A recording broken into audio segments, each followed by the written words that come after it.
आप कल पुरंजनोपाख्यान सुन रहे थे, बड़ा सुंदर प्रसंग है। ध्यान से सुनोगे तो आज उसका भावार्थ समझ में आएगा। कल चरित्र सुनाया था रूपक के, उसमें राजा प्राचीन बरही इन्हीं के प्रचेतागण पुत्र हैं। ये यज्ञ में सदैव तो देवर्षि नारद जी ने उस यज्ञ भोक्ता भगवान के प्रति अनन्य भक्ति नहीं तो सब व्यर्थ जीवन है। कहा देखो तुम जिन पशुओं की बलि दी वो सब आकाश में तुम्हारे शरीर छूटने का इंतजार कर रहे हैं, सब तुम्हें दंड देंगे। तब ये पुरंजनोपाख्यान सुनाया प्राचीन बरही को देवर्षि नारद जी ने।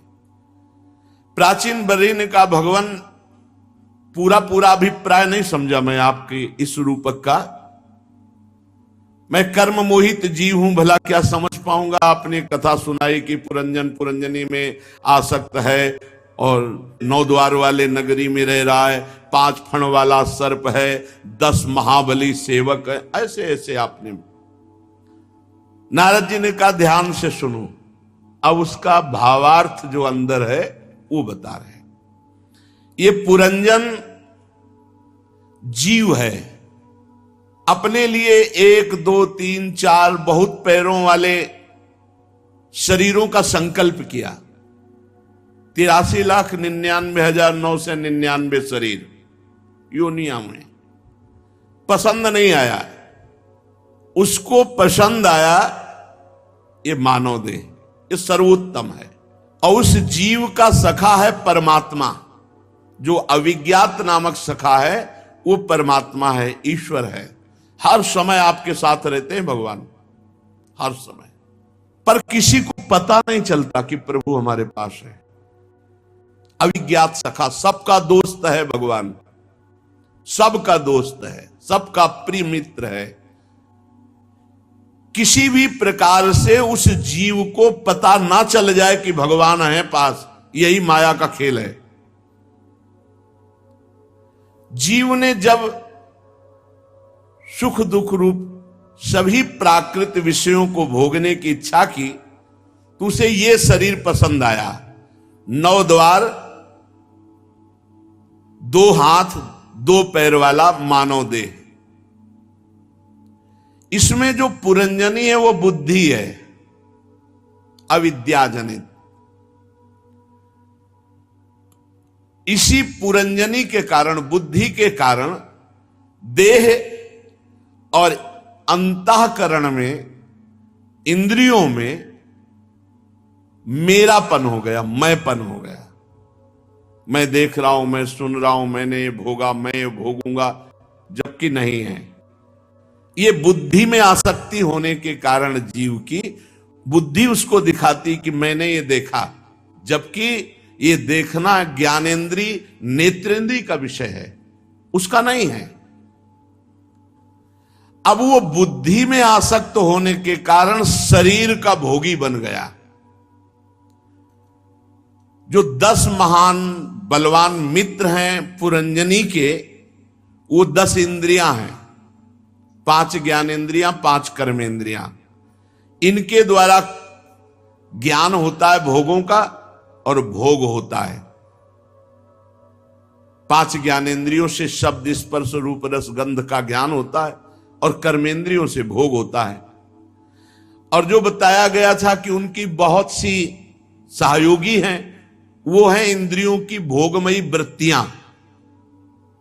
और जो बताया गया था 5 फड़ वाला सर्प, तो प्राण, अपान, व्यान, उदान, समान, ये 5 प्राण ही इस शरीर की रक्षा करते हैं। बताया गया था कि 10 महाबलवानों में एक महाबलवान उन 10 को चलाता है। तो 10 हुई इंद्रियां, 5 ज्ञानेंद्रियां, 5 कर्मेंद्रियां, और उनको चलाने वाला महाबली योद्धा मन। ये मन सहित 10 इंद्रियां बुद्धि के अधीन रहती हैं और जीव पुरंजनी रूपी बुद्धि में आसक्त है। शब्द आदि, शब्द स्पर्श रूप रस गंध, ये 5 में भ्रमण करता रहता है जीव। इन्हीं में बुद्धि में अधीन होने के कारण बुद्धि मन को, 5 ज्ञानेंद्रियों को, 5 कर्मेंद्रियों को भोगों में ही लगाए रहती है। अगर बुद्धि ठीक हो जाए, बुद्धि पवित्र हो जाए, ज्ञानमयी हो जाए, तो अभी होश आ जाए जीव को कि मैं कहां भूला हुआ पूरा जीवन बर्बाद कर दिया। गोस्वामी तुलसीदास जी ने बड़ी सरलता से इस बात को बताया। जीव जब ते हरिते बिलगान्यो, तब ते देह गेह निज जान्यो, माया बस स्वरूप बिसरायो, तेहि भ्रम ते दारुण दुख पायो, पायो जो दारुण दुसह दुख, सुख लेस सपन्यो नहीं मिल्यो, भवशूल शोक अनेक जेहि, तेहि पंथ तू हठि हठि चल्यो, बहु जोनि जन्म जरा विपत्ति, मति मंद हरि जान्यो नहीं, श्री राम बिनु विश्राम मूढ़, विचारि लखि पायो कहीं। ये जीव जब से भगवान को भूला तो शरीर में आसक्त हो गया, और जब से शरीर में आसक्त हुआ तो माया ने इसे फंसा लिया। अब वो अपने सच्चिदानंद स्वरूप को भूल करके बस भोगों में, जिनमें दारुण दुख ही है, उनमें टूट पड़ा। अब उन भोगों को भोगने के कारण कठिन दंड इसे मिला, जन्म मरण रूपी असहनीय दुख। इस संसार में सुख का लेस भी नहीं है, लेस भी नहीं। दुख यो नया भगवान ने भी कहा है, दुखालयम अशाश्वतम कहा है, और हम इसमें इतने सुखी हैं कि मरने का नाम लेते ही भय आ जाता है, क्योंकि ये सब सुख छूट जाएगा। सुख तो स्वप्न में भी लेस नहीं, और जिस मार्ग में अनेक संसारी कष्ट शोक भरे पड़े हैं, भगवान को भूलकर जीव उसी में आसक्त होकर हठ पूर्वक बार बार भोग रहा है। इसका परिणाम हुआ अनेक योनियों में भटकना, विपत्ति सहना, संकट, भय, दंड, नरक। अरे मूर्ख, तू इतने दुख में भी श्री हरि की याद नहीं कह रहा, अपने अविज्ञात सखा मित्र श्री हरि को नहीं पुकारा। अरे मूढ़, विचार कर देख, भगवान को छोड़कर आज तक क्या किसी को कहीं भी शांति प्राप्त हुई है? गोस्वामी तुलसीदास जी कह रहे, आनंद सिंधु मध्य तव बासा, बिनु जाने कस मरसी पियासा, मृग भ्रम बारी सत्य जिए जानी, ताहा तू मगन भयो सुख मानी, तह मगन मज्जस पान करी, त्रैकाल जल नाही जहां। यही माया का खेल। निज सहज स्वभाव, निज सहज अनुभव रूप तव खल, भूली अब आयो तहां, निर्मल निरंजन निर्विकार। आहा, निर्मल निरंजन निर्विकार, उदार सुख तय परिहर्यो, निकाज राज बिहाय नृपयु, सपन कारागृह पर्यो। है जीव, आनंद मध्य जो भगवान आनंद समुद्र है, उनके बीच में तू वास कर रहा है। कबीरदास जी ने कहा, पानी में मीन पियासी, मोहि सुन सुनी आवे हासी। अगाध जल भरा हुआ है लेकिन प्यास से मर रही मछली। पानी में मीन पियासी, मोहि सुन सुनी आवे हासी। यहां कह रहे आनंद सिंधु मध्य तवासा, और बिन जाने कस मरस पियासा।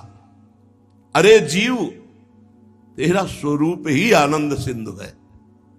ईश्वर अंश जीव अविनाशी, चेतन अमल, सहज सुख राशि। तेरा निवास आनंद समुद्र में है।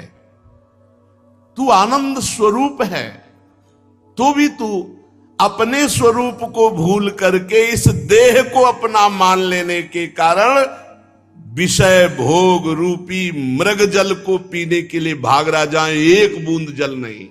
अर्थात ऐ सुख सिंधु जीव, तू अपने आत्म स्वरूप का विस्मरण करके, भगवान का विस्मरण करके भोगों में जो सुख ढूंढ रहा है वो ऐसे है जैसे प्रातःकालीन गंगा जी की रेत पर हमने देखा है कि दूर दिखाई देता निर्मल जल भरा है, लेकिन जब नजदीक गए तो एक बूंद पानी नहीं। वो सूर्य की रश्मियों से ऐसा दिखाई देता है, उसे मृग तृष्णा कहते हैं।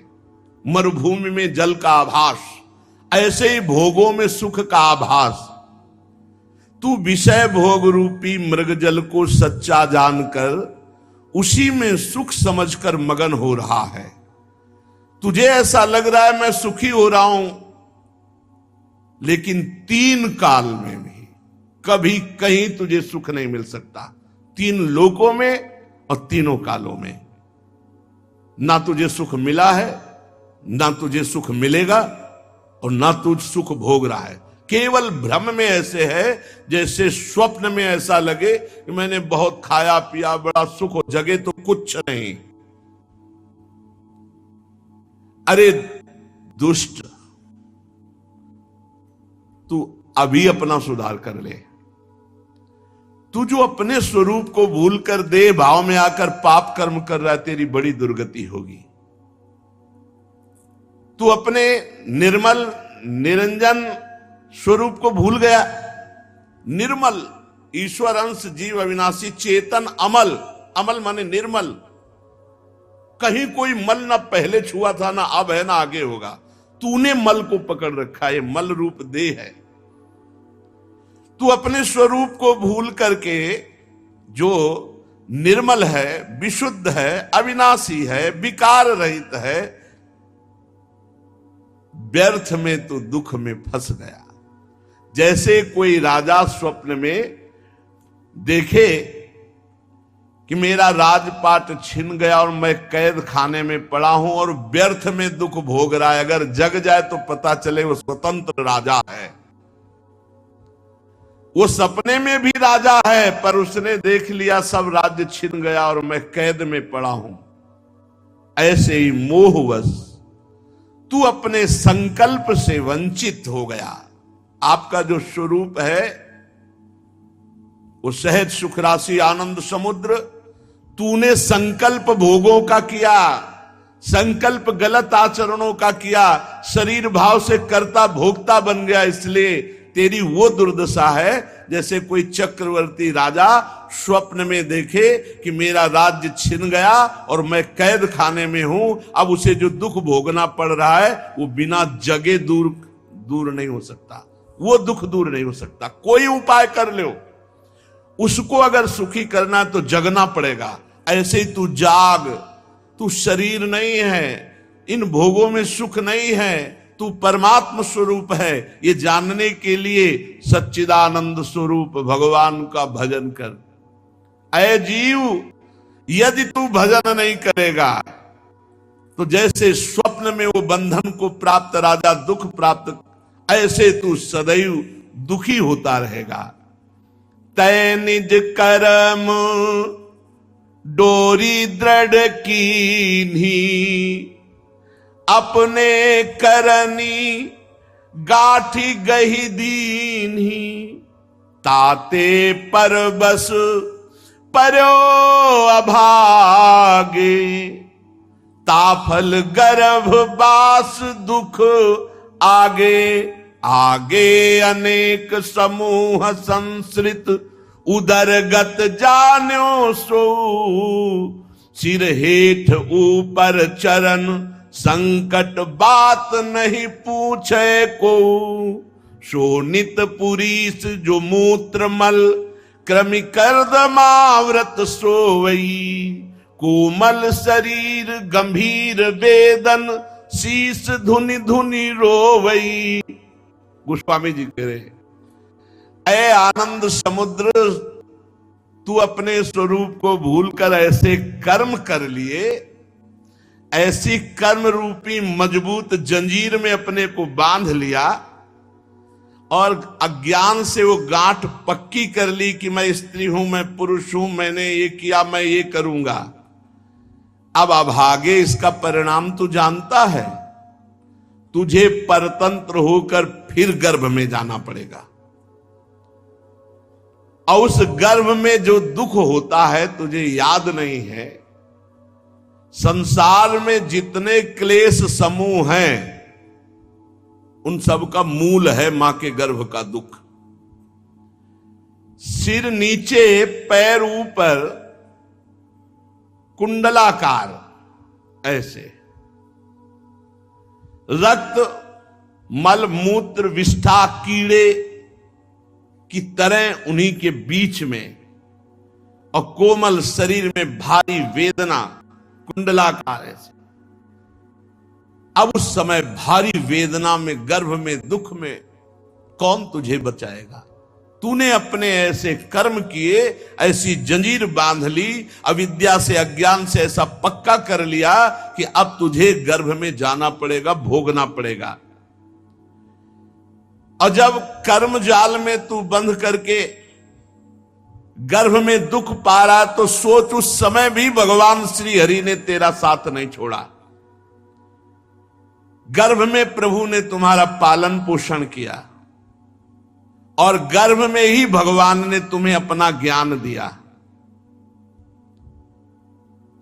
जब हरि ने तुम्हें गर्भ में ज्ञान दिया तब तुम्हें अनेक जन्मों की बात याद आई और तू कहने लगा कि हे प्रभु, इस दुस्तर त्रिगुणमयी माया से मैं पार कर हो जाऊंगा, एक बार मुझे इस गर्भ से निकालो, मैं जीवन भर आपका भजन करूंगा। लेकिन गर्भ काल में भगवान से जो वादा किया, यहां फिर जन्मा। आपने ये प्रण किया है सबने, एक बार मुझे इस दुख में गर्भ से माता के निकाल दो, हे प्रभु मैं आपका भजन करूंगा। गोस्वामी जी कह रहे, पुनि बहुविधि गला निजी मानी, अब जग जाई भजो चक्र पानी। जी में तूने बहुत ग्लानि की, अनेक जन्मों की याद आई, अब ऐसा कर्म नहीं करूंगा, एक बार भगवान मुझे गर्भ से बाहर निकालो, हे सुदर्शन चक्रधारी मैं आपका भजन करूंगा।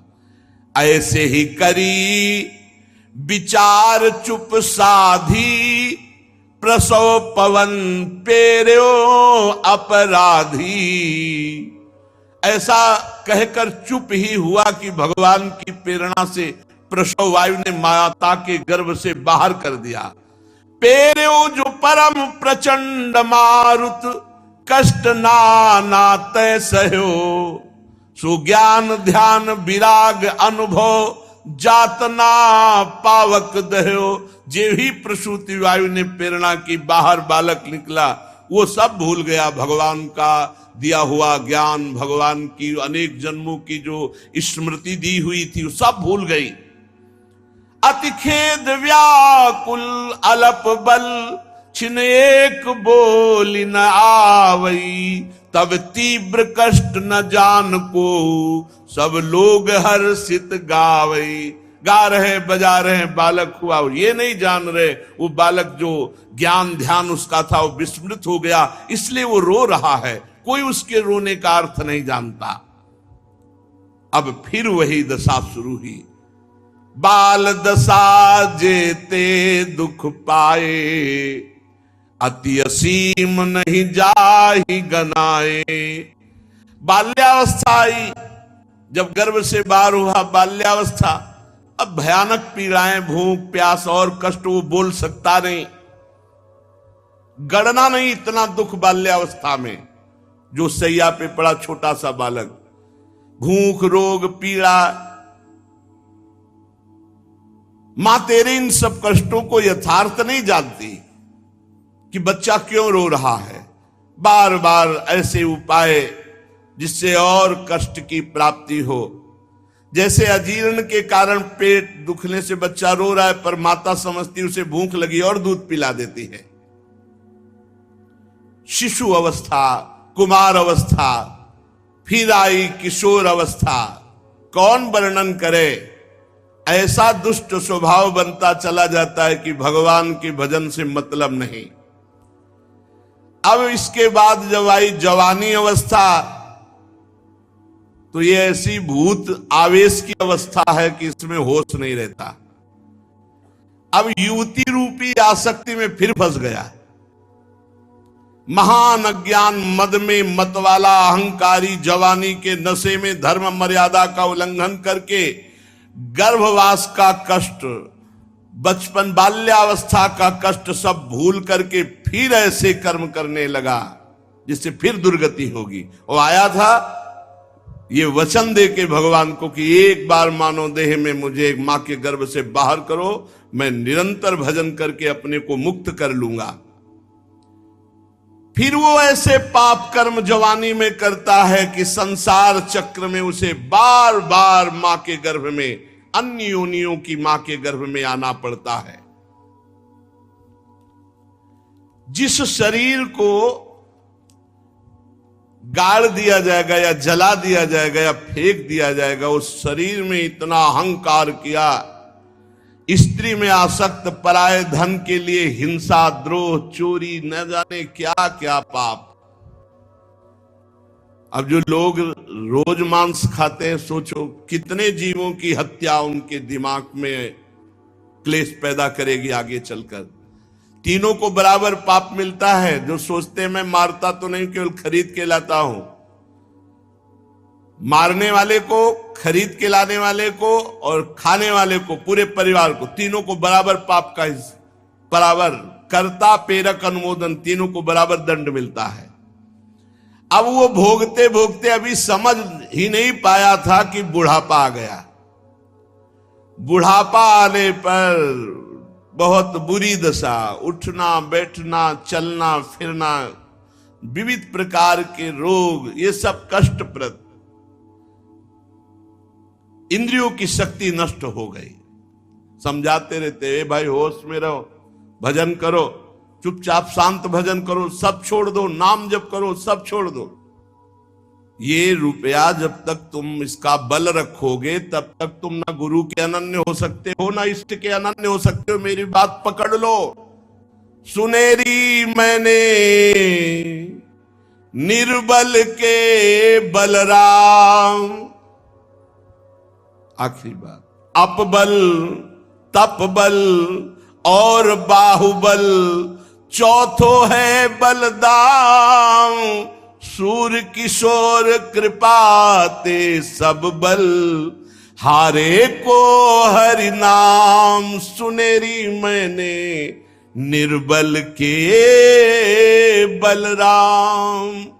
जब सब जगह से अपने कनेक्शन काट दोगे और एकमात्र श्री जी के, तो मुस्कुराओगे कि कृष्ण आए हैं, बुलावा है। कैंसर, कृष्ण आए हैं, बुलावा है उनका, अब तो जाला है।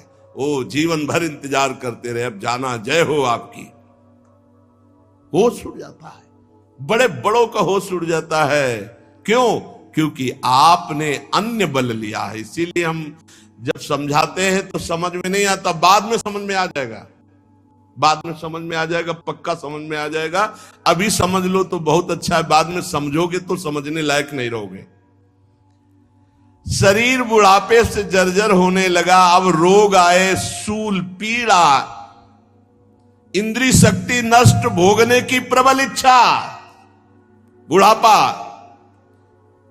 शरीर जर्जर, भोगने की प्रबल इच्छा, बहुत बहुत दुर्दशा। ऐसे थोड़ी है पूरा जीवन मनमानी किया तो आखिरी हिसाब ले।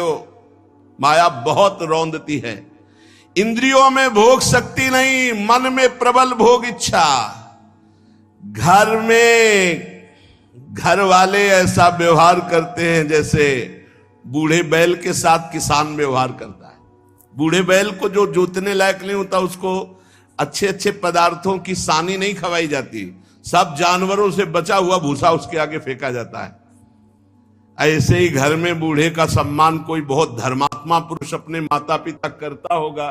गोस्वामी तुलसीदास जी महाराज बड़े महापुरुष है, वो कह रहे देखत ही आई बिरुधाई, जो तय सपन्यों नाही बुलाई, ताके गुण कछु कहे न जाई, सो अब प्रगट देखु तनु माही। वृद्धावस्थाई जो तूने सोचा भी नहीं था ऐसी दुर्दशा हो गई। सो प्रगट तनु जर जर जरा बस, व्याधि सूल सतावई, शिर कंपो इंद्री शक्ति प्रतिहत बचन काहु न भावई। सिर कंप इंद्री शक्ति प्रतिहत बचन काहु न भावई। और गृहपाल हूते, गृहपाल कहते कुत्ते को, गृहपाल हूते अति निरादर, खान पान न पावई, ऐसी हूं दशा न विराग तह, तृष्णा तरंग बढ़ावई। अब बुढ़ापे में श्वान जैसा उसका घर में व्यवहार। अब अज्ञान रूपी कर्म बंधन से बंधा हुआ, बुढ़ापे में बुद्धि तो काम कर नहीं रही, शरीर रोग से ग्रसित, भारी कष्ट।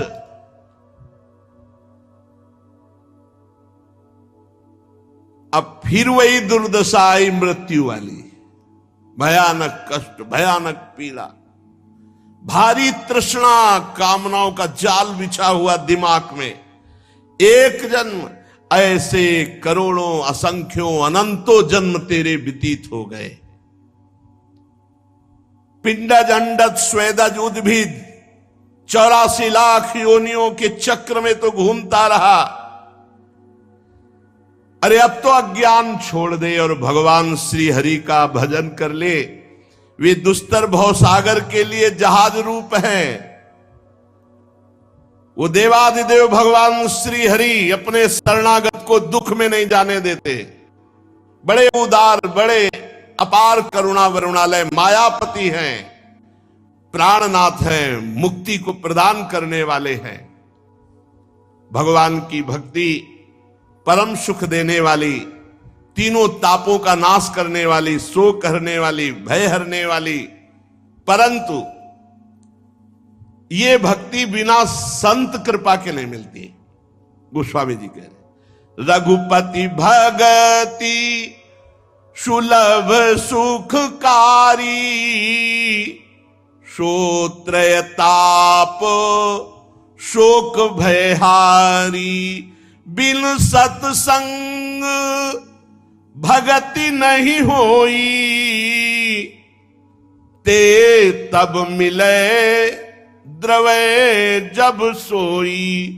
जब द्रवै दीन दयालु राघो, साधु संगति पाइये, जेहि दरस परस समागमादिक, पाप राशि नसाइये। जिनके मिले दुख सुख समान, अमानतादिक गुण भय, मद मोह लोभ विषाद क्रोध सुबोध ते सहज गए। गोस्वामी जी कह रहे भगवान की भक्ति परम सुख देने वाली, तीनों तापों का नाश करने वाली, पर बिना साधु संग के भक्ति का प्रादुर्भाव नहीं होता। और साधु का संग तभी मिलता है जब भगवान बहुत प्रसन्न होते हैं जिसके ऊपर। जब द्रवहि दीन दयालु राघो, तो साधु संगति पाइए, जेहि दरस, जिनके दर्शन से, जिनके स्पर्श से, जिनके संभाषण सुनने से पाप राशि नसाई। पाप राशि राशि पाप नष्ट हो जाते हैं। और उन महापुरुषों के वचनों को जब हम सत्संग को अपने जीवन में उतारते हैं तो हमारे अंदर समबुद्धि आने लगती, मान अपमान में, सुख दुख में, लाभ हानि में समान भाव, और मान स्वीकार न करना, दूसरों को मान देना, ऐसे सद्गुण संतों के संग से आते हैं। और जब हम संतों की आज्ञा पर अपने जीवन को, तो बोले परमात्म तत्व का बोध हो जाता है। अहंकार, मोह, लोभ, शोक, क्रोध ये सब भाग जाते, सब नष्ट हो जाते हैं। ऐसे भगवत प्रेमी महात्मा जब कृपा करते हैं तो सेवत साधु द्वैत भय भागे, श्री रघुबीर चरण लय लागे, देह जनित विकार सब त्यागे, तब फिर निज स्वरूप अनुरागे। जब संतों का संग हुआ तो अज्ञान जनित, द्वैत जनित भय भाग गया। सर्वत्र अपने भगवान की भावना करने की प्रेरणा मिली, भगवान के चरणों में ध्यान लगने लगा। शरीर के सारे विकार नष्ट हो गए, काम, क्रोध, लोभ, मोह, मद, मत्सर। कब? जब संत समागम हुआ, सर्वत्र भगवत भाव, निरंतर भजन, तो सब विकार नष्ट हो गए। तब अपने स्वरूप में प्रेम हो गया। जे ही स्वरूप बोध हुआ तो उसकी विलक्षण दशा आ गई। संतोष, क्षमता, शांति, इंद्रियों का बस में हो जाना, मन का बस में हो जाना। अब उसको ये अनुभव नहीं हो रहा कि मैं मनुष्य हूं। देहधारी अपने को नहीं मानता, उसको बोध हो गया है। भक्त को जब जीवन मुक्त अवस्था आती तो दूसरा अनुभव होता है। क्या अनुभव होता है? वो देख रहा मुझसे बुलाया जा रहा है, देख रहा है कि यंत्रवत कठपुतली की तरह कराया जा रहा है। मैं नहीं करता हूं, ना मैं बोलता हूं, ना मैं भोगता हूं, ना मैं देखता हूं, ना मैं सुनता हूं। सुनते हुए, देखते हुए, भोगते हुए, करते हुए भी वो देख रहा है कि परमात्मा केवल कर रहा है। और ज्ञानी अपने स्वरूप में स्थित होकर त्रिगुणमयी माया के द्वारा हो रहा है, ऐसा देखता है। दोनों की स्थिति में थोड़ा सा विचार, वो परमात्मा स्वरूप में कि सब प्रभु कर रहे हैं, और वो ये देख रहा गुणानुगुण वर्तन्ते मनुष्या पार्थ सर्वसा। अब ऐसी स्थिति उस महान को प्राप्त हुई भजन के प्रभाव से कि तीनों लोकों को वो पावन कर सकता है। मम भक्ति युक्तो भुवनम पुनात्। पर भाई, इस मार्ग पर जो मन लगाता है वही स्थिति प्राप्त करता है। जो भगवान के मार्ग में चलता है तो जितने सिद्ध महापुरुष हैं उसकी सहायता करते हैं। ये पक्का समझ लेना। आप प्रयास कीजिए भगवत प्राप्ति के लिए, आपको आगे से आगे सहायता मिलती चली जाएगी। भगवत प्रेमी महात्मा जो सिद्ध अव्यक्त हैं वो आपके से मिलने लगेंगे और आपको उपाय बताने लगेंगे। जो संतों ने, शास्त्र ने मार्ग दिखाया है उसी पर चलने से तुझे सुख की प्राप्ति होगी। जो भोगों की आशा का त्याग कर देता है, नित्य निरंतर भजन में लगता है। बातें करने वालों के लिए तो करोड़ों बातें, ऐसे लोगों से बचना चाहिए। भजन की बात हो, श्री जी की बात हो तो ठीक है, नहीं तो मौन, ऐसे लोगों से बचना चाहिए। कुछ लोगों का स्वभाव होता है वो बाना पहने केवल इसी भेष को दुरुपयोग करते रहे, ये झगड़ा, वो झगड़ा, उनकी निंदा, वो राग द्वेष उनका। बिल्कुल ऐसे लोगों से न मिले। विषयी पुरुष से मिलने से हमें उतनी हानि नहीं होगी जितने ऐसे लोगों के मिलने से। विषयी पुरुष है, विषय का प्रलोभन देगा, विवेक के द्वारा हट जाओ। लेकिन ये संत निंदा, वैष्णव निंदा, संप्रदाय निंदा, धर्म निंदा, आचार्य निंदा, ऐसे लोगों से बचे। वो बहुत अपने को उच्च कोटि के विद्वान मानते हैं, ऐसे लोगों से बचे। जो संतों ने मार्ग बताया है उसी मार्ग में चलने से विषय भोगों की आशा का त्याग होता है, परमात्मा प्राप्ति होती है। इसलिए जीव का परम लक्ष्य है, आप वादा करके भगवान से आए इसी जन्म में भगवत प्राप्ति का, पर पुरंजनी के चक्कर में, बुद्धि के चक्कर में फंस करके वो 5 विषयों के भोग में, शब्द स्पर्श रूप रस गंध, पूरी सृष्टि को 5 में रखा गया है। शब्द स्पर्श रूप रस गंध, इन्हीं में फंस गया जीव, पूरी सृष्टि के भोग इन्हीं। और इनको छोटा कर दिया तो 3 भागों में बांट दिया, कंचन कामिनी और कीर्ति, इन 3 में फंस गया। अब पुरंजनी तो कामिनी में फंस गया, पुरंजनी कामिनी नहीं, कोई कंचन में फंस गया, कोई कीर्ति में फंस गया। जो ये नगर है इसमें 2 नेत्र गोलक, 2 नासा छिद्र, 2 कर्ण छिद्र, मुख, लिंग और गुदा, ये 9 द्वार है। 10वां द्वार बंद है। ये जो ब्रह्मरंध्र है ये 10वां द्वार है। यहां से जो निकलता है वो जीवन मुक्त महापुरुष हो जाता है। 2 नेत्र गोलक, 2 नासा छिद्र, 1 मुख, ये पूर्व के द्वार है। दाहिने कान को दक्षिण का, बाएं कान को उत्तर का द्वार। गुदा और लिंग ये नीचे पश्चिम के द्वार है। इन्हीं में से जीव इंद्रियों के भोगों में बुद्धि और मन को लेकर के विचरण करता रहता है। इतना भयानक आकर्षण बुद्धि का है, छूटने का नाम ही नहीं ले रहा। लाख लाख बार प्रयास करो तभी कहा गया है, चाहे शिव बिरंच सम होई गुरु बिनु भव निधि तरे न कोई। तभी कहा गया है, नायमात्मा प्रवचने न लभ्या न मेधया न बहुना सुरते न। चाहे जितना प्रवचन सुन लो, चाहे जितना प्रवचन कर लो, चाहे जितने बड़े बुद्धिमान हो, बिना गुरु कृपा के ये बंधन नहीं करता। जब गुरुदेव पूर्ण परमात्मा स्वरूप मुस्कुरा देते हैं तब हृदय का ये बंधन नष्ट हो जाता है। पक्की अनुभव की बात कह रहा हूं।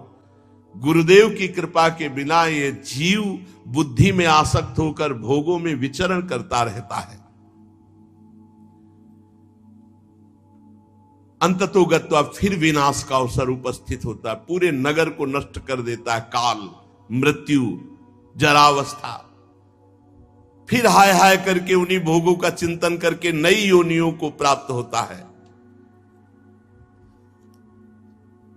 बड़े बड़े जो महापुरुष हुए हैं वो सावधान कर रहे हैं, ये बहुत दुर्लभ मानव देह है। और सच्ची मानिए, जब तक रोग नहीं हो रहा तब तक भजन कर लो। भर्तरी जी का एक वैराग्य शतक में श्लोक है, यावत स्वस्थमिदम कलेवरम यावत च दूरे जरा। जब तक वृद्धावस्था दूरी है और शरीर स्वस्थ है तभी तक भजन कर लो, नहीं भजन में मन नहीं लगता।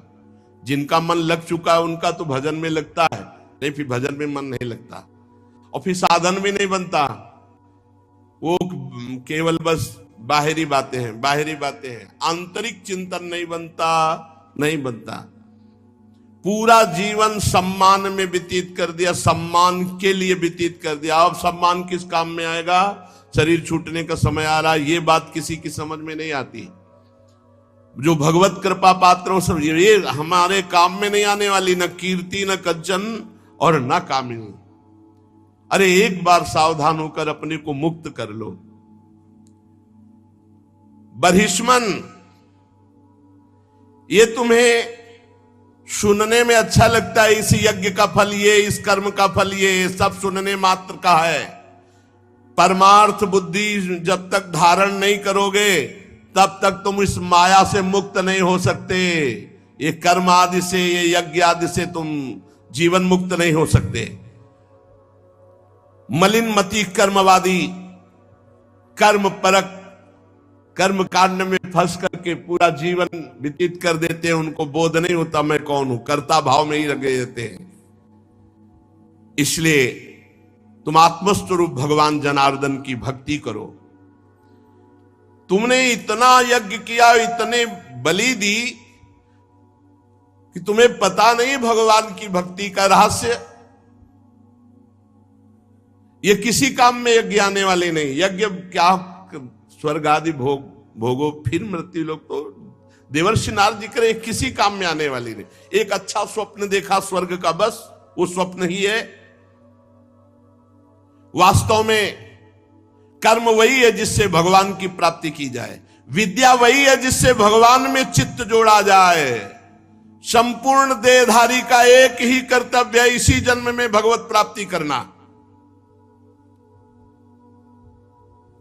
नारद जी कहते हैं, पुरुष श्रेष्ठ, यहां तक जो हमने कहा वो तुम्हारे प्रश्न का उत्तर है। अब मैं एक भली भांति निश्चित किया हुआ गुप्त साधन बताता हूं।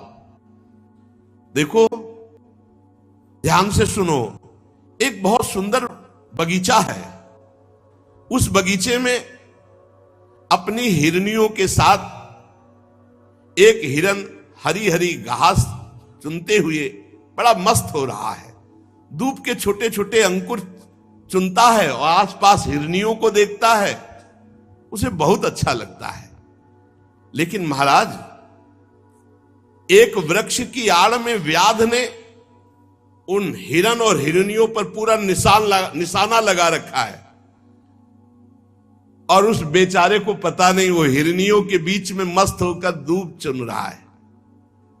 महाराज, थोड़ा विचार करोगे उस हिरन की दशा पर, जो अपनी हिरनियों के साथ हरी हरी दूब चर रहा है, भौरे गुंजार कर रहे हैं, ऐसी सुंदर वाटिका है और निशाने पे व्याध लिए हुए है, अब बस बाण छूटने वाला है। महाराज ने कहा कि मैं समझ नहीं पाया कि आप क्या कहना चाहते हैं।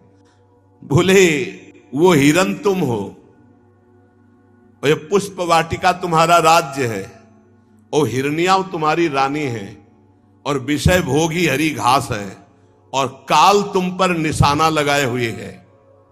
ये जो तुम यज्ञ आदि में अपना समय लगाकर भगवान से विमुख होकर खूब भोगों के भोगने में मगन हो, और ये जो भौरों का गुंजारे सूतमागत बंदी जन जो तुम्हारा यश गा रहे हैं, ये भी किसी काम में आने वाला नहीं। काल शिकार में लिए हुए सबको बस बाण संधान की जरूरत है। तुम वो मृग हो जो अपने आप को भूले हुए हो और काल के शिकार में आ चुके हो। श्रवणेंदी लगाए हुए सूतमागत बंदी जन तुम्हारा यश गाते हैं, उसके अहंकार में हो कि महाराजा आप तो ऐसे, आप तो ऐसे। अंतर्मुखी हो और भगवान श्री हरि की आराधना करो। ये कामी पुरुष जहां नहीं पहुंच सकते, वहां भगवान का नाम जप करने वाला जाता है। श्री हरि को प्रसन्न करो और विरक्त हो जाओ इन यज्ञों से भी, और परिवार से भी, और भोगों से भी। राजा प्राचीन बरही ने कहा, भगवान कृपा कृपा कृपा, मेरे तो ज्ञान चक्षु खुल गए आपके उपदेश से। इसीलिए सत्संग के समान न तुम मर्तलोक के सुख को, न देवलोक के सुख को, और न मोक्ष के सुख को। तात स्वर्ग अपवर्ग सुख, धरी तुलाए कंग, तुलनताए सकल मिली। जो सुख लव सत्संग।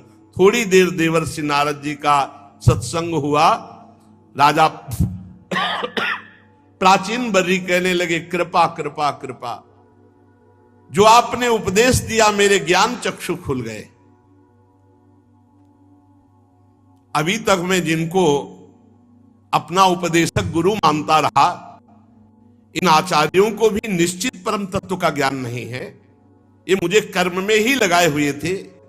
यदि इनको ये ज्ञान होता तो आज तक मुझे क्यों उपदेश नहीं दे देते। मुझे तो बड़ा संशय खड़ा हो गया था कि यही जीवन का परम लक्ष्य है। पर आज साधु समागम ने एक क्षण में सारे संशय काट दिए। ये वेदवादी जगह जगह ऐसे कर्मों की प्रशंसा करते हैं कि इस शरीर को छोड़कर स्वर्ग जाकर ऐसी अप्सरा, ऐसा विमान, ऐसा ऐसा, इसी में मन फंस जाता है। किंतु आप जैसे महापुरुषों का एक क्षण का संग समस्त कर्म जाल को काट देता है। नारद जी ने कहा, राजन, स्थूल शरीर सूक्ष्म शरीर के अधीन है, और स्थूल सूक्ष्म दोनों मिलकर कर्म करते हैं। स्थूल शरीर यही छूट जाता है और जीवात्मा को सूक्ष्म शरीर के साथ जाकर भोगना पड़ता है। मरने के बाद भी सूक्ष्म शरीर रहता है।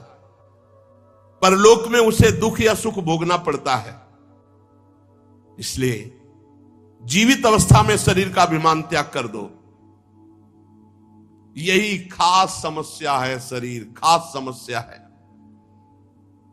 मन के द्वारा जीव जिन जिन को ये कहता जाता है कि ये मेरे हैं, ये मैं हूं, ये मेरे हैं, उसी में फंसता जाता है।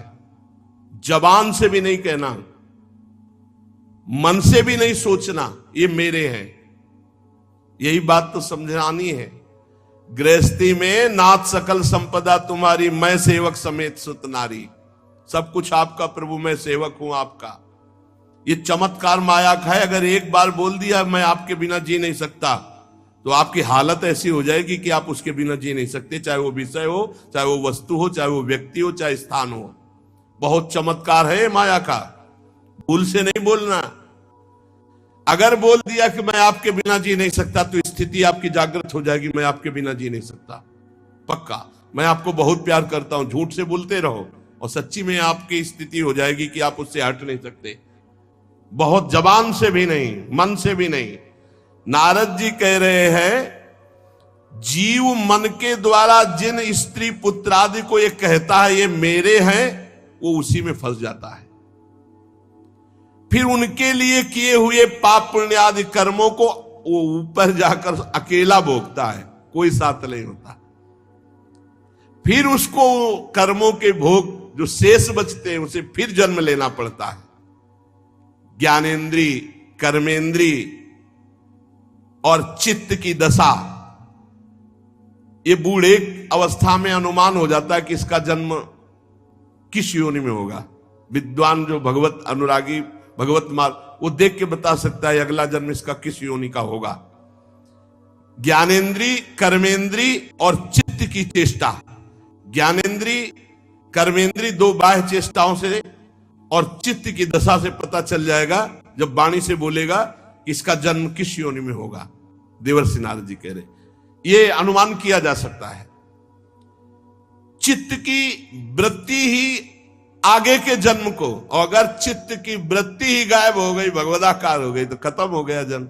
जैसे कहते हैं अब हमारा जन्म नहीं हो, तो उसको पता है क्योंकि वो देख रहा है, अंदर से आ जाता है। जैसे हम भोजन पा के तरफ हुए तो अंदर से आता है ना, अब हमारा काम हो गया, अब हमें भोजन नहीं चाहिए।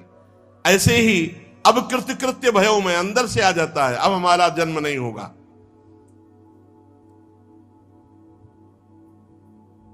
ये तुम निश्चय मानो,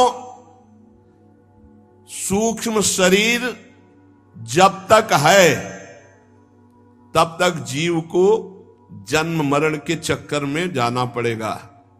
स्थूल तो यहीं छूट जाता है। ये सूक्ष्म शरीर बदलना है। सूक्ष्म शरीर, मन बुद्धि चित्त अहंकार इंद्रिया, राधा राधा राधा राधा राधा, वो बदलेगा। मन राधा में, बुद्धि राधा में, चित्त राधा में, अहम राधा के चरणारविंद में समर्पित।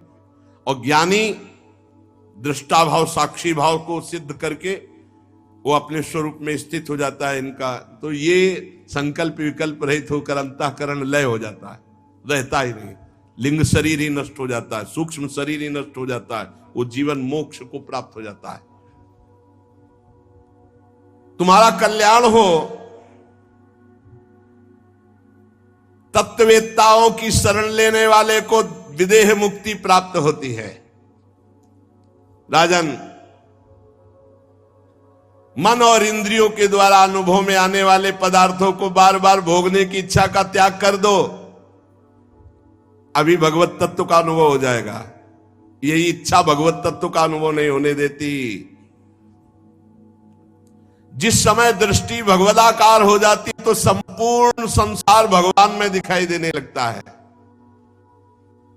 राजन, ये गुणों का चक्र किसी को नहीं बख्शता, सबको अपने अधीन किए हुए है। इसलिए नाम जप करो, गुणों से बच जाओगे।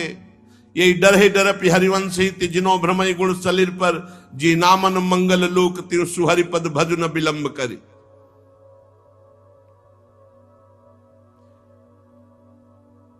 पंच तन मात्राओं से बना हुआ 16 तत्वों के रूप में विकसित ये त्रिगुण में लिंग शरीर इसी में चेतना जीव तन्मयता कर लेता है और वो बार बार जन्म मरण को प्राप्त होता है। इसी को मिटाना है। तुम तृष्णा छोड़ो, मरण काल तुम्हारा उपस्थित होने वाला है। बड़ी कृपा है जो सूचना मिल जाए। दूसरा शरीर प्राप्त करने की इच्छा मत करो। इस शरीर का अभिमान छोड़ो कि मैं राजा हूं, और अपने लिंग शरीर को भजन के द्वारा भस्म कर दो, तो ये तुम्हारा आखिरी जन्म हो जाएगा। और जब जीव भोगों का चिंतन करके मरता है तो फिर अविद्यावश वो नया जन्म ग्रहण करता है। भगवत चिंतन, भोग चिंतन हटे। कर्म बंधन से छुटकारा पाना चाहते हो तो राजन भगवान श्री हरि का भजन करो। सिर्फ अब भगवान श्री हरि का भजन हो गई बहुत यज्ञ और सब। श्री मैत्री जी कहते, विदुर जी जब भक्त श्रेष्ठ नारद जी ने राजा प्राचीन बर्हि को ऐसा उपदेश किया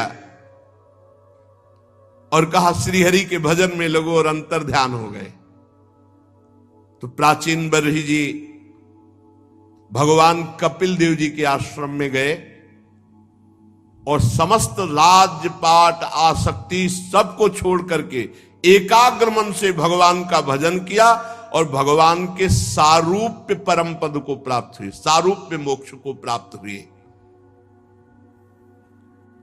देवर्षि नारद जी के मुख से निकला हुआ ये भगवद यश पुरंजनोपाख्यान जो सुनेगा, मनन करेगा, उसकी भगवान श्री हरि में भक्ति हो जाएगी। यदि इस कथा को सुन करके और संसार चक्र से भटकना नहीं मिटा तो तुमने सुना ही नहीं। एक बात केवल पकड़ लो, नाम जप हर समय करो, हर समय नाम जप। यही बहुत भयमय संसार है, बहुत भयमय। हमारी प्रार्थना मान लीजिए जितना समय है इधर उधर छोटे मोटे कार्यों में मत, जो गृहस्थी के कार्य कर रहे हो भगवद अर्पित करो, नाम जप, नाम जप। देवर्षि नारद जी ने क्या बताया, इतने बड़े याज्ञिक प्राचीन बर्हि जी, इतने बड़े याज्ञिक कि पूरे भारत भूमि में कोई इतनी जगह नहीं रह गई थी जहां यज्ञ ना हो। ऐसे कुशा तभी बरहसद इनका नाम पड़ा। नाम जप करो, ये जीवन का सार। उठते बैठते चलते फिरते खाते पीते सोते जागते नाम जप। और ये जरूर निश्चय कर लो कि मुझे भगवत प्राप्ति करनी है। इस निश्चय में बहुत बड़ी पवित्रता है। भगवत प्राप्ति करनी है, ये संकल्प करोगे, निश्चय करोगे, इसी में बहुत बड़ी पवित्रता है। ये आपको बहुत पावर देगी, बहुत सामर्थ्य देगी। प्राचीन बर्हि जी ने कपिल आश्रम में अपने शरीर को भगवत चिंतन करते हुए छोड़ा तो सारूप्य मोक्ष को प्राप्त हुए। इधर इनके पुत्र जो प्रचेतागण हैं, भगवान रुद्र ने जो उपदेश किया था, तो समुद्र में खड़े होकर के वो भगवान रुद्र के द्वारा दिए गए स्तोत्र का 10,000 वर्ष तक जप किया। इसीलिए कलयुग की जय हो। अपनी तो आयु ही 100 वर्ष है। 10,000 वर्ष तक जब तपस्या किया तो भगवान प्रसन्न हो गए और आए। गरुण जी के कंधे पर बैठे हुए श्री भगवान मानो सुमेरु के शिखर पर श्याम घटा छाई हो। सुमेरु जैसी कांति गरुण जी की और श्याम घटा कांति भगवान श्री हरि की। मनोहर पीतांबर, कंठ में कौस्तुभ मणि, अपनी दिव्य प्रभा से सब दिशाओं के अंधकार को दूर कर रहे थे। बहुत ही तेजोमय आभूषण भगवान धारण किए हुए थे। मनोहर मुखमंडल की अपूर्व शोभा थी। मस्तक पर झिलमिलाता हुआ मुकुट शोभायमान और भगवान के जो देवता मुनि पार्षद गण वो सब हाथ जोड़े खड़े हैं। गरुण जी के पंखों से साममय ध्वनि हो रही थी, सामवेद की। अजान बाहु, लंबी भुजाएं, वनमाला श्री चरणों तक। इस प्रकार प्रचेता गणों ने दर्शन के सामने गरुण पर विराजमान भगवान श्री हरि के। श्री भगवान ने प्रचेता गणों से कहा, राजपुत्रो तुम्हारा कल्याण हो। तुम सब में परस्पर बड़ा प्रेम है, प्रेमवश तुम एक ही धर्म का पालन कर रहे हो। तुम्हारे इस भ्रातृ प्रेम को देखकर मैं बहुत प्रसन्न हूं। दसों एक ही कार्य, और तुमने 10,000 वर्ष तक दसों ने मिलकर के भगवान रुद्र के द्वारा उपदिष्ट स्तोत्र का जप किया। मैं बहुत प्रसन्न हूं। वरदान मांगो। जो पुरुष सायंकाल के समय प्रतिदिन तुम्हारा स्मरण करेगा, मैं उस पर बहुत जल्दी प्रसन्न हो जाऊंगा। जो लोग प्रातः काल और सायंकाल रुद्र गीत का गायन करेंगे, मैं उनका अभीष्ट वरदान उनको प्रदान करूंगा। तुम्हारी कीर्ति संपूर्ण विश्व में फैल जाएगी।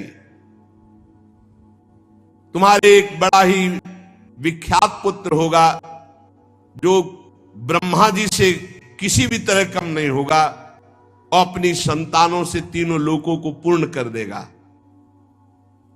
राजकुमारों, कंडु ऋषि के तपोनाश के लिए इंद्र की भेजी हुई परमलोचा अप्सरा से एक कमल नयनी कन्या उत्पन्न हुई थी।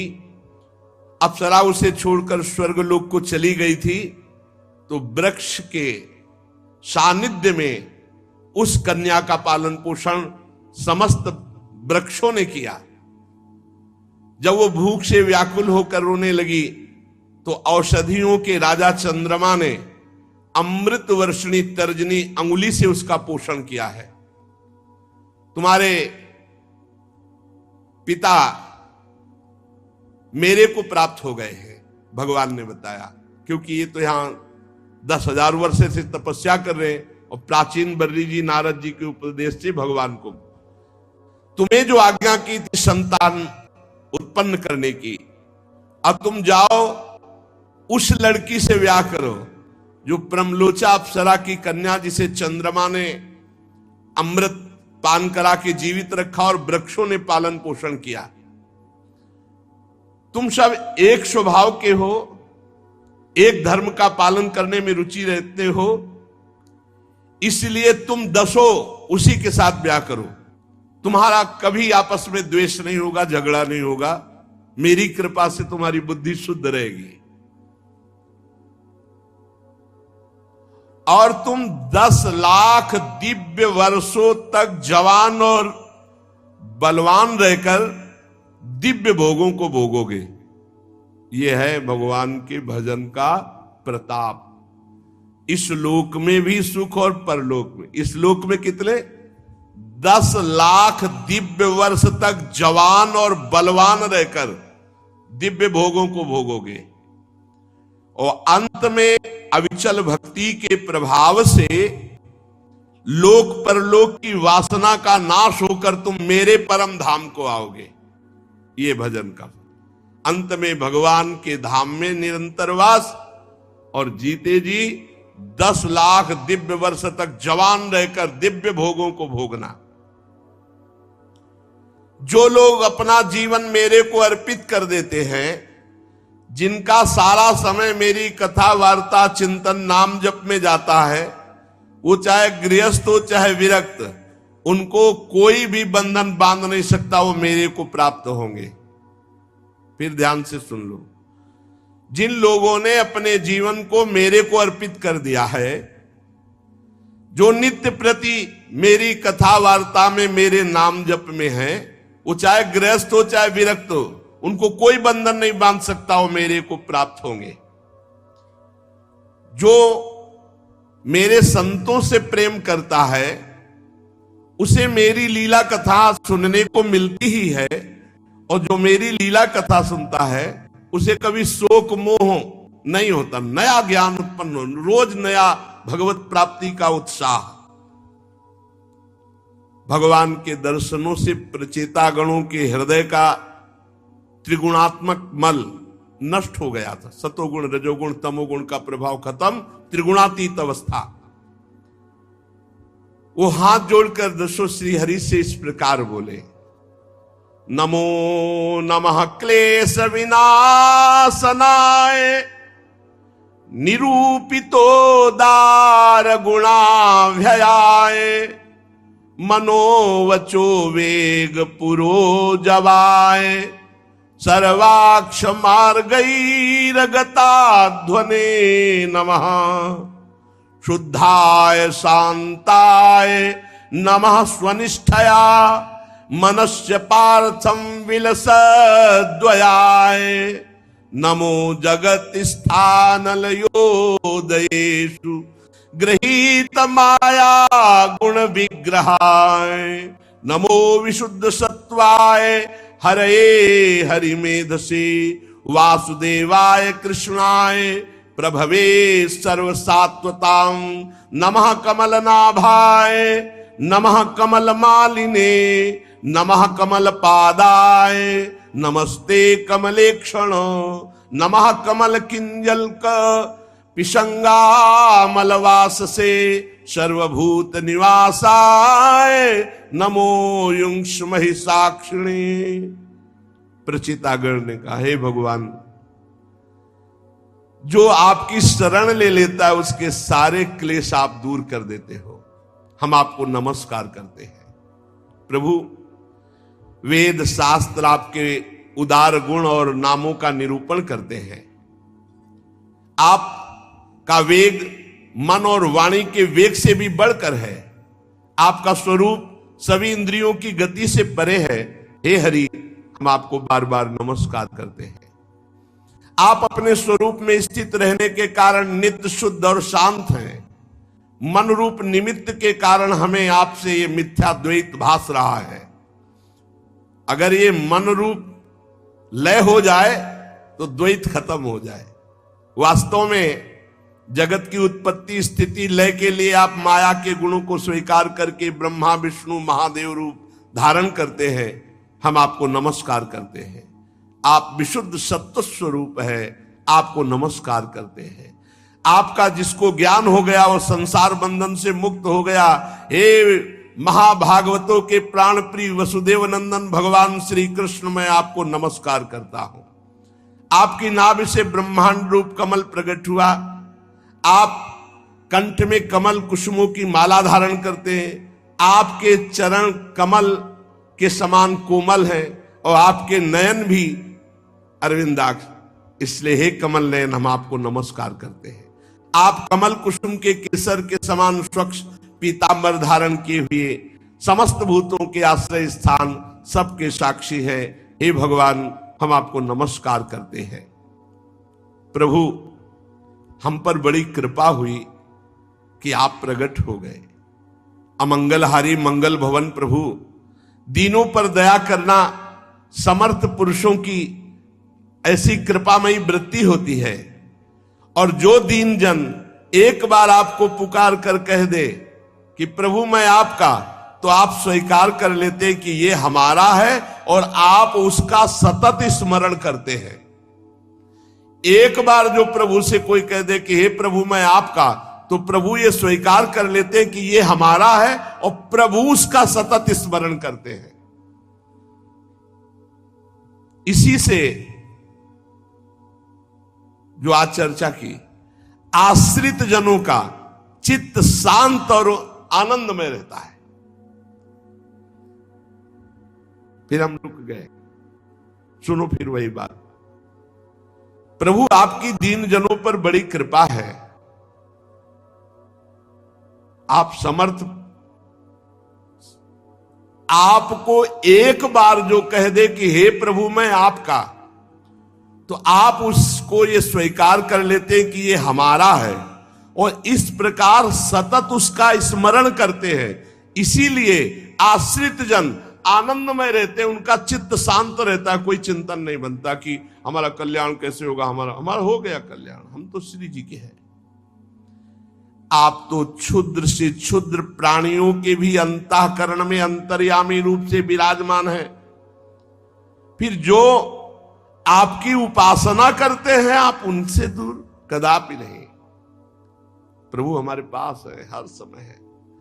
बस नाम जप करो, अनुभव में आने लगेंगे। हे जगदीश्वर, आप मोक्ष मार्ग दिखाने वाले और स्वयं पुरुषार्थ स्वरूप है, पुरुषार्थ स्वरूप है। भगवान ही परमार्थ का पुरुषार्थ बनकर के साधक से साधना कराते हैं। ये जब अनुभव हो जाएगा तो अहंकार नहीं रहेगा। आप मोक्ष मार्ग दिखाने वाले हैं और आप ही परमार्थ रूप पुरुषार्थ कराने वाले हैं। आप ही परमार्थ स्वरूप है, आप ही पुरुषार्थ स्वरूप है। यही तो आनंद का विषय है। अब हम कर नहीं रहे, अब हमसे कराया जा रहा है। आप हम पर प्रसन्न होइए, और आप प्रसन्न हैं, इससे बड़ा हमें वरदान और कोई नहीं चाहिए। पर स्वामी की आज्ञा है कि वरदान मांगो। तो नाथ, हम एक वर आपसे अवश्य मांगते हैं। आप प्रकृति आदि से परे हैं और आपकी विभूतियों का कोई अंत नहीं, इसलिए आपका एक नाम अनंत कहा जाता है। जैसे भ्रमर को अनायास कल्प वृक्ष मिल जाए तो क्या वो किसी दूसरे वृक्ष का सेवन करेगा क्या? वैसे ही हमें आपकी चरण शरण मिल गई। अब हम क्या मांगे? हम तो यही मांगते हैं कि जब जब हमारा जन्म हो कर्म के अनुसार, तब तब आपके भगवत अनुराग में रंगे हुए जो प्रेमी संत जन है, इनका संग मिले। प्रचेतागण ने क्या मांगा? कहा कि वैसे प्रभु आपसे मांगना क्या, पर हम आपसे केवल यही मांगते हैं कि कर्मानुसार संसार में हमारा जब जब जन्म हो, तब तब आपके प्रेमी भक्तों का संग मुझे मिले। यावत्ते मायया स्पृष्टा भ्रमाम इहि कर्म भी, तावत भवत प्रसंगानां संगास्यान्नो भवे भवे। तुलयाम लवेनापि न स्वर्गम न पुनर्भवम, भगवत संग संगस्य मर्त्यानां किमुताशिषः। प्रभु, मेरा जब जब जन्म हो इस संसार में, तब तब भगवत भक्तों के बीच में हो, भगवत भक्तों का संग प्राप्त हो। हम तो भगवत भक्तों के क्षण भर के संग के सामने स्वर्ग और मोक्ष को भी कुछ नहीं समझते, फिर मानवीय भोगों की तो बात ही क्या। भगवत भक्तों के समाज में सर्वदा हे भगवान आपकी मधुर मधुर कथाएं होती रहती हैं, सिद्धांत की बातें होती रहती हैं, जिनके श्रवण मात्र से भोग तृष्णा शांत हो जाती है। प्राणियों में किसी भी प्रकार का बैर विरोध उद्वेग नहीं रह जाता जो रोज सत्संग सुनता है। अच्छे अच्छे कथा प्रसंगों द्वारा निष्काम भाव से सन्यासियों के एकमात्र आश्रय साक्षात श्री हरि आपका बार बार गुणगान होता रहता है। आपके भक्तजन तीर्थों को पवित्र करने के उद्देश्य से विचरते हैं। देखो, तीर्थ भक्तों की आने की बाट जो होते हैं, भक्त तीर्थों में पवित्र होने के लिए नहीं जाते, तीर्थों को पवित्र करने के लिए। तेसाम विचरताम पदभ्याम तीर्थानां पावनेच्छया, भीतस्य किम न रोचेत तावका नाम समागमः, वयं तु साक्षात् भगवन् भवस्य प्रियस्य सख्युः क्षण संगमेन, सुदिश्चिकित्सस्य भवस्य मृत्युर्भिषक्तमं त्वाद्य गतिं गताः स्म। आपके जो भक्तजन हैं तीर्थों को पवित्र करने के उद्देश्य से पृथ्वी पर विचरते हैं। ऐसे भक्तों का समागम संसार भय का नाश करके भोगों में अरुचि पैदा कर देता है। हे प्रभु, आपके प्रिय भगवान शंकर के क्षण भर के समागम में मुझे ऐसी सामर्थ्य मिली कि 10,000 वर्ष तक आपका स्तवन भजन किया और उसका फल मिला कि आपका साक्षात दर्शन हुआ, आज मैं जन्म मरण रूप दुस्साध्य रोग से मुक्त हो गया, क्योंकि आप मिल गए। अब हमने आपका मन वचन कर्म से आश्रय ले लिया। जीवन का परम लाभ ये निश्चय कर लो कि मुझे भगवत प्राप्ति करनी, और मन वचन कर्म से भगवान का आश्रय लेकर नाम जप करो। जो भगवान से ऐसे बोला कि मैं आपका, तो भगवान स्वीकार करके प्रतिपल उसका चिंतन करते हैं, उसका मंगल कर देते हैं। रोज कथा सुनने से नवीन नवीन बातें मिलती हैं, जिससे हमारा मन उत्साहित होकर भगवत मार्ग में लग जाता है। और यही अनेक जन्मों के पुण्यों का फल समझ लीजिए कि हमारा मन प्रभु में लगने लगे, हमारा जीवन भागवतिक हो जाए, हम अध्यात्म मार्ग के पथिक बने। शेष चर्चा आगे। श्री राधा वल्लभ लाल की।